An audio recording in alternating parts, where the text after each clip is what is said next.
সিটির মধ্যে গাড়ি চালানোর সময় কয়েকটা বিষয় লক্ষ্য রাখবেন। সিটিতে যেহেতু বিভিন্ন ধরনের গাড়ি থাকে, যেমন মোটরসাইকেল, অটো রিক্সা, সিএনজি বা বাস, ট্রাক সব ধরনের গাড়ি থাকে। সিটিতে যেহেতু অনেক বেশি গাড়ি থাকে, তাই আমাদের সাবধানে গাড়ি চালাতে হয়। আপনি যে গাড়ি চালাচ্ছেন ওই গাড়িটির মাপটা আপনি ভালো বুঝে নেবেন। গাড়ির স্টিয়ারিংটা হচ্ছে গাড়ির ডান পাশে, সেক্ষেত্রে আমাদের ডান সাইডে একটু বেশি চাপতে হবে গাড়িটি যখন কোনো গাড়ি ওভারটেক করবো। এখানে রাস্তা বড় আছে, সামনে গিয়ে অনেক গাড়ি আছে। আর সিটিতে অবশ্যই হর্ন ব্যবহার করবেন। অনেকে দেখেছে রাস্তা পার হয়, সেক্ষেত্রে দুর্ঘটনা হওয়ার সময় বেশি থাকে হর্ন না দিলে।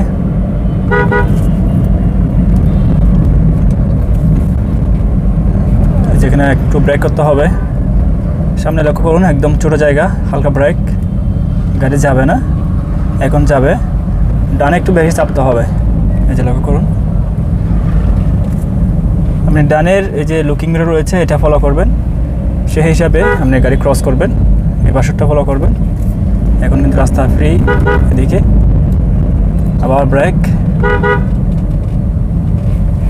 যেভাবে আবার গাড়িটা ক্রস করা যাবে, হালকা ব্রেক। তার মানে অবশ্যই সিটিতে গাড়ি স্পিড কম রাখবেন। যারা নতুন আপনারা একটু সতর্কভাবে গাড়ি চালাবেন সিটির মধ্যে।